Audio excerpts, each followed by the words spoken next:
Hey movie lovers, welcome back to the channel where we dive deep into the most thrilling films from around the world. If you're new here, do yourself a favor. Hit that like button, subscribe, and turn on the notification bell so you never miss another movie breakdown. Today we're diving into a dark, tension-filled Korean action thriller that flips the typical crime story on its head. This is The Gangster, the cop, the devil, a film where two sworn enemies team up, not because they want to but because they have to. A feared gangster, a relentless cop, and a cold-blooded killer, all tangled in a dangerous game of cat and mouse. Let's get into it. The film opens on a rainy night in Cheonan, South Korea. The streets glisten under flickering neon lights, but in the shadows lurks something far more dangerous than the city's criminals. A mysterious man, calm and silent, cruises in his car, scanning the streets for his next victim. This is K, a nameless, faceless serial killer who hunts at random. His killings are fast, brutal, and without pattern, making him nearly impossible to track. Meanwhile, we meet young Tae-suk, a sharp-tongued, fearless detective with a knack for getting results, even if it means bending the rules. Tae-suk isn't exactly a people person, especially when it comes to gangsters, and he makes that clear when we see him leading a raid on one of Cheonan's crime dens. The target? The criminal empire of Jang Dong Su. Jang Dong Su isn't just another gangster. He's the most feared boss in the region.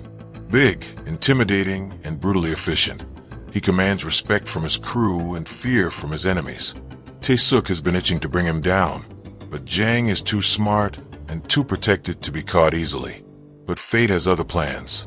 One night, while driving through the rain, Jang Dong Su is suddenly rammed by another car. Before he can react, the driver, K, attacks him with a knife in a flurry of fast, deadly strikes. But here's the twist. Unlike K's usual victims, Jang doesn't go down easily. He fights back hard. A brutal struggle follows, but K manages to stab him multiple times before fleeing into the darkness. Bleeding and barely conscious, Jang drives himself to the hospital. This attack is personal now, not just because someone tried to kill him, but because no one attacks Jang Dong Su and lives to tell the tale. When Detective Tae-suk hears about the incident, he immediately connects it to the recent string of murders. The problem? None of the other victims survived, and Jang might be the only person alive who's seen the killer's face. But convincing Jang to cooperate isn't easy. The gangster doesn't care about justice. He wants revenge. Tae-suk realizes he has no choice but to strike a deal. If they work together, they can track down K. The cop wants him alive. The gangster wants him dead.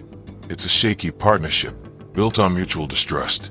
Tae-suk uses police resources to chase leads, while Jang mobilizes his army of gangsters to comb the streets for any trace of K.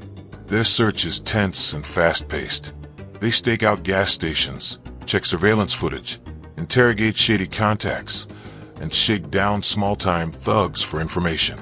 At one point, Tae-suk uses his position to pull traffic camera footage and spot K's car. But when they locate it, K has already switched vehicles, staying one step ahead. Still, each clue brings them closer. During the investigation, we see the sharp contrast between the two men. Tae-suk plays by procedure, while Jang uses brute force and intimidation. Sometimes their methods clash so hard you wonder if they'll turn on each other before catching K. Just when they think they're closing in, K murders another victim, this time a young woman walking home at night. The scene is vicious, and Tae-suk knows they're running out of time before K disappears for good. In a rare moment of trust, Jang reveals something personal. He's not afraid of dying, but he refuses to be seen as weak. Being attacked and living through it has made him a target for ridicule in the underworld, and killing K is the only way to restore his reputation. Using information from Jang's network, they set a trap. Tae-suk leaks fake intel about a police operation, forcing K into a predictable route. It works. They corner K in a tense, high-speed chase through the city. But K is fast, resourceful, and fights with the precision of a trained killer. The confrontation explodes into a brutal hand-to-hand battle between K and Jang. It's raw, bloody, and personal. Tae-suk jumps in to help, and together they overpower K. Here's where things get interesting. Tae-suk keeps his promise to take Kay into custody, but Jang has other plans. Using his influence, he manipulates the system to ensure that once Kay is convicted, he'll find a way to finish the job on the inside. The final scene leaves us with a chilling truth. In this world, justice isn't always clean, and sometimes the line between cop and criminal is paper-thin.